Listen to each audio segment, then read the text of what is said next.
Halo Sobat Wirausaha, jumpa lagi di sesi pembekalan dasar UKM Bersiap Go Global bersama ukmindonesia.id dan WhatsApp. Sekarang kita akan mengulas seputar kemasan. Kemasan ini penting banget karena dia juga merupakan wujud dari sebuah identitas brand atau brand identity. Tapi yang bikin saya bingung, ada pepatah nih, do not judge book from its cover, alias jangan menilai sebuah buku hanya dari bungkusnya. Jadi ya ada aja tuh orang yang berpandangan, buat apa sih ribet-ribet ngurusin kemasan yang bagus-bagus? Yang penting itu isi produknya. Untuk membahas soal ini, saya mau langsung undang aja nih trainer kita. Apakah benar kemasan itu penting? Bukankah yang paling penting itu produk berkualitas di dalam sebuah kemasan? Siap Mbak Dewi.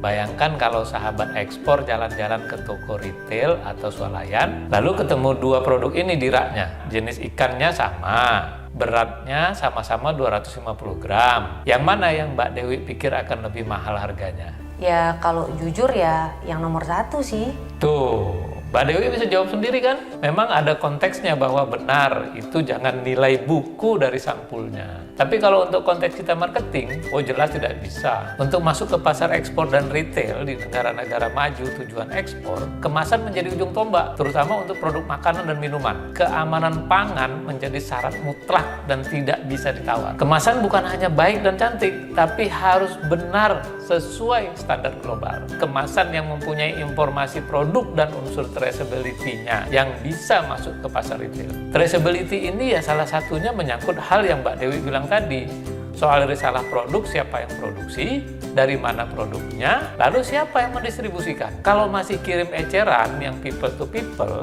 mungkin masih bisa. Tapi kalau untuk yang skala B2B, itu sudah hampir tidak mungkin. Untuk ke Hong Kong aja, kirim kerupuk atau ikan asin, mesti ada label di kemasan beningnya, yang menunjukkan bahwa produknya itu sudah bersertifikat halal atau minimal PYRT. Jadi jelasnya gini, kemasan itu fungsinya bukan hanya untuk memuat atau melindungi produknya di dalam, tapi juga pertama, media informasi dengan kaitan traceability tadi. Dewasa ini sudah ada nih tren baru di mana beberapa merek mengangkat keunggulan produknya di area traceability ini. Kedua, media promosi produk. Ini lebih kepada seni menyusun kata dan mengatur ukuran kata yang lebih besar dari yang lainnya di dalam sebuah kemasan untuk menonjolkan keunggulan produk tersebut. Sebagai contoh nih, kemasan ladang 5, itu ukuran huruf gluten free, no preservatives itu lebih besar daripada informasi lain. Jadi kalau mau jualan ekspor itu we should care with our cover ya. Oke, kalau gitu kita lanjutkan deh pembahasan soal kemasan ini. Setahu saya kemasan ini banyak banget jenisnya, khususnya untuk produk makanan dan minuman. Apa saja sih hal-hal yang perlu kita pertimbangkan nih dalam memilih kemasan, khususnya yang sesuai dengan standar ekspor dong? Jadi begini sahabat ekspor, yang namanya kemasan memang ada fungsi utamanya sebagai pelindung atau pemuat barang. Jadi jelasnya kemasan seperti apa sangat dipengaruhi oleh produknya seperti apa. Setidaknya ada beberapa hal utama yang harus dipahami oleh sahabat ekspor. Yang pertama, sahabat ekspor harus tahu dengan lapisan kemasan yang perlu disiapkan agar produk kita bisa aman selamat setosa dari pintu rumah atau gudang kita sampai ke rumah atau gudang pembeli di luar negeri. Minimal lapisan kemasan itu ada 3. 1, kemasan primer. 2, kemasan sekunder. 3, kemasan tersier. Mungkin langsung aja kita ilustrasikan dengan beberapa jenis produk ya Pak. Pertama, jenis produk makanan. Ada produk coklat misalnya. Ini kan gampang meleleh kalau suhu panas. Ada cookies atau mie kering. Ini mungkin gampang patah-patah mie-nya jika diangkut jarak jauh. Lalu ada aneka sambal. Ini kalau terlalu panas, jadi bisa lebih cepat basi. Belum lagi aneka keripik. Ini ada kasus kemasan primernya pouch dengan seal karet. Kirim 1000 pack, sampai alamat tujuan keripiknya melempem. Jadi untuk produk makanan ini, memilih kemasan primer yang tepat itu krusial sekali. Kemasan primer adalah kemasan pelindung pertama yang bersentuhan langsung dengan produk di dalamnya. Kalau produk coklat batangan, ini umumnya kemasan primernya aluminium foil untuk membantu menahan suhu luar. Baru kemudian dilindungi dan dipercantik dengan kemasan kertas dengan desain menarik sebagai kemasan sekundernya. Sementara kemasan tersiernya Ini lebih ke kemasan untuk pengumpulan atau pengepakan kemasan produk dan mendukung keperluan pengiriman atau logistik. Kemasan tersier ini juga banyak macam bahan nih. Ada yang bahannya kardus, palet kayu, dan ada juga bahkan yang harus didukung dengan komponen seperti styrofoam atau bubble wrap, khususnya untuk produk-produk yang sensitif dengan suhu luar. Kalau produk wellness, semisal essential oil, ini kan pasti botol plastik sebagai kemasan primernya. Atau ada juga nih yang pakai botol kaca. Untuk kemasan sekundernya ada yang dimasukkan ke dalam kotak kertas, persis kayak produk kosmetik atau obat lah. Tapi ada juga yang nggak pakai karena produk di dalamnya sudah kuat, alias nggak sensitif dengan lingkungan luar. Ya sudah, kalau sudah seperti ini kondisinya, ada juga yang kemasan sekundernya itu langsung berupa kardus pengiriman kecil, semisal kotak karton isi 6 atau 12 essential oil. Nanti kemasan tersiernya adalah kemasan penggabung untuk logistik yang lebih besar, misalnya kotak dengan bahan yang lebih tebal seperti kardus. Kita juga harus pastikan kemasan kita itu menggunakan bahan yang sesuai standar masing-masing negara. Namun secara umum, kalau untuk kemasan berbahan kertas ini, standarnya satu, bahan kertasnya bebas dari kontaminasi logam. Kedua, diproduksi dengan prinsip berkelanjutan. Biasanya diminta bukti nih, sertifikasi Forest Stewardship Council atau FSC-nya. Yang ketiga, ramah lingkungan. Biasanya dideskripsikan dengan TCF atau Totally Chlorine Free atau ECF, yaitu Elemental Chlorine Free. Sementara untuk kemasan plastik, ada juga jenis bahan-bahan plastik yang umumnya bahan LDPE atau Low Density Polyethylene, HDPE atau High Density Polyethylene, polypropylene atau PP. Ada juga yang polyester, ini yang tahan panas sampai 270 derajat.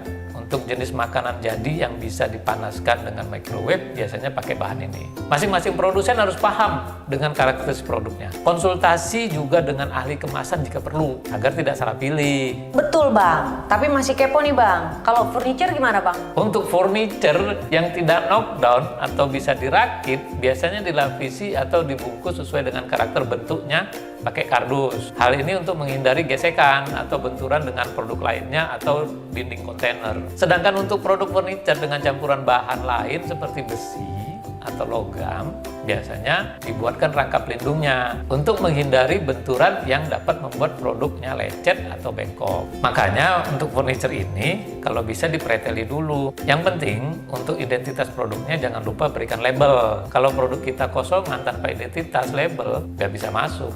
Oke. Jadi label ini ternyata urusan yang lain lagi ya. Ini urusan yang berbeda dengan urusan kemasan. Iya, beda. Tapi melengkapi kemasan. Contoh saja, kalau kita beli alat elektronik, kan kalau beli TV baru nih, dibungkus dengan kemasan kardusnya. Kardusnya yang sudah menuliskan nama brand, jenis TV-nya, keterangan mana bagian depannya, ukuran TV-nya, dan lain-lain. Coba perhatikan juga, biasanya ada tempelan-tempelan label tuh. Untuk sahabat ekspor yang UMKM, apakah mungkin bikin kardus dengan desain sendiri seperti itu? Kalau kuantitasnya belum banyak, pastilah akan mahal sekali. Untuk ekspor sebenarnya nggak apa-apa pakai kardus polos, selama dilengkapi dengan stiker-stiker label. Label ini juga banyak jenisnya, dan ada standarnya juga. Standar label ini lebih kepada standar komponen informasi yang mesti ada di situ. Kalau perusahaan perdagangan internasional, karena mereka targetnya mendistribusikan barang ke berbagai negara sekaligus, ya dia akan pastikan seluruh produknya memenuhi standar tertinggi di satu negara. Misalnya, sedunia ini standar label yang paling ribet itu Eropa Utara. Jadi mereka pakai standar itu mau dikirim ke Vietnam ke Indonesia labelnya ya panjang karena harus menyampaikan informasi-informasi tertentu yang sudah distandarkan. Tadi kan kita belum bahas soal produk turunan tekstil seperti pakaian, handuk, dan sejenisnya. Nah, produk jenis ini secara standar kemasan memang nggak seribet produk pangan, tapi sebaiknya perlu diperhatikan soal standar labelnya. Minimal harus disertakan informasi dengan standar umum. Pertama tuh nama brand, terus bahan 100% cotton atau 50% polyester, 50% cotton. Terus ada icon atau simbol care code atau cara perawatan yang menerangkan apakah produk ini boleh masuk mesin cuci, bisa disetrika atau dry wash. Keempat, ukuran. Nah, ini ada standar yang pakai huruf, misalnya XS sampai XXL. Ada juga standar label yang pakai angka dari 0 sampai 16. Kelima, jika ada keterangan tambahan yang sulit dituangkan dalam label yang menempel di produk atau dicetak langsung di atas bahan produk, bisa juga menggunakan label yang bisa dicantol, seperti contoh ini. Beberapa brand premium dipakai juga label seperti khusus menampilkan logo brand, tagline brandnya, atau komitmen tanggung jawab sosial lingkungannya. Komponen informasi pada label tadi bisa kita sesuaikan juga untuk produk kerajinan atau furniture. Ini urusan label terkadang terlihat sepele karena terkesan perintilan. Tapi kalau kita mau menyasar pasar negara-negara maju, ya umumnya ini standar label yang harus kita penuhi, khususnya untuk konteks B2B ya. Kalau masih skala eceran, ya masih nggak apa-apa. Jadi justru kalau misalnya produknya makanan, itu lebih ribetnya di kemasannya. Tapi di labelnya, ya kayaknya produk makanan emang cocoknya ya kemasan doang ya. Tunggu dulu Mbak Dewi. Untuk ekspor pangan memang jarang diperlukan label terpisah. Tapi di kemasan, kita harus ada label berupa nutrition fact atau disebut juga dengan bahasa kita dengan angka kecukupan gizi atau AKG. Jadi jangan sampai kemasan udah dibuat menarik dan menonjolkan keunggulan produk seperti gluten free lah, no added sugar lah, no MSG lah, tapi nggak ada nutrition fact-nya. Padahal standar untuk bisa masuk pasar ekspor harus sudah ada konversi berupa persentase terhadap AKG seperti ini. Atau ini contoh yang sudah ditranslate ke bahasa Inggris. Produk buah-buahan atau sayur pun ini juga perlu dilabeli, misalnya ditempel di kardusnya atau stiker kecil ditempel di buahnya langsung. Untuk ekspor buah atau komoditas pertanian ini biasanya juga diminta dokumen pendukung berupa hasil lab yang menguji kadar pestisida atau zat kimia lainnya. Beberapa pembeli atau importir global juga memulai peduli dengan sertifikat non-GMO untuk membuktikan bahwa komoditas pertanian tersebut tidak dihasilkan dari proses modifikasi genetik. Yang pasti, untuk semua jenis produk, antara di kemasan atau label, harus ada juga informasi produk dari mana. Misalnya tulisan Product of Indonesia atau Made in Indonesia. Lalu harus ada nama perusahaan yang memproduksi dan mendistribusikannya. Misalnya, Produced by CV Irham Kelana Berjaya, Distribute atau Imported by Dewi Kirana Sejahtera LLC. Nah, tuh sahabat wirausaha, berarti bener banget nih ya bahwa langkah kita untuk bersiap ekspor itu memang perlu disusun secara bertahap. Kebayang banget nih untuk uji lab dan menghasilkan label nutrition fact sesuai angka kecukupan gizi, ini aja perlu langkah terencana sendiri. Nah, belum lagi kita perlu menggarap desain kemasan. Mana lagi kalau kemasannya itu ingin diperkuat dengan produk storytellingnya. Ini kan juga butuh proses. Jangan lupa juga ada urusan legalitas, Mbak Dewi. Kalau masih perseorangan bisnisnya, kan nggak bisa tuh nulis nama CV, PT, atau nama koperasi di kemasannya. Tanpa payung badan usaha ini, sebuah produk nggak akan bisa urus barcode. Padahal untuk perdagangan internasional di kemasan atau label produk juga perlu disiapkan barcode. Aduh, makin lama deh nih urusannya. Kalau misalnya saya adalah produsen keripik singkong, omset saya sekarang masih ultra mikro di bawah 300 juta per tahun deh. Dan bisnis saya ini masih perseorangan. Kira-kira target yang realistis bagi saya untuk bisa jadi eksportir skala besar yang B2B itu butuh berapa lama ya Bang? Ukur kemampuan kita baik dari sisi kapasitas produksi, modal kerja, manajemen, dan finansial. Kalau kita ambil contoh Mbak Dewi tadi itu keripik singkong dengan kapasitas dan omset masih di 300 juta setahun, maka saran saya adalah kuasai pasar lokal dulu. Kalaupun mau belajar ekspor, ada baiknya cari partner yang sudah ekspor dengan komoditi yang sama. Ikuti standar mereka dengan menjadi suppliernya dulu. Jadi kalau mau langsung B2B dengan omset 300 juta per tahun, lebih baik naikkan omsetnya dulu Mbak Dewi. Jika bersama mitra tadi bisa berjalan lancar dan bisa menaikkan omset, maka 1 tahun pun bisa lah beranjak naik kelas ke eksportir B2B. Minimal under name atau tidak langsung dulu jika urusan legalitas badan usahanya dan perizinannya belum selesai semua. Tapi kalau hasilnya belum bagus, artinya kan besar kemungkinan sahabat ekspor harus develop produk atau geser nih orientasi pasarnya. Kalau ini yang terjadi, mungkin ya 2-3 tahun lah ya. Terima kasih Bang Irham. Nah, itu dia tadi ulasan yang padat Dan semoga cukup lengkap untuk membekali sahabat wirausaha semua dengan seluk-beluk kemasan dan label yang sesuai dengan standar global. Untuk itu, sahabat wirausaha bisa langsung saja baca modul tertulis yang sudah kami siapkan di ukmindonesia.id. Sampai nanti di bahasan tentang transaksi. Sampai jumpa di video berikutnya.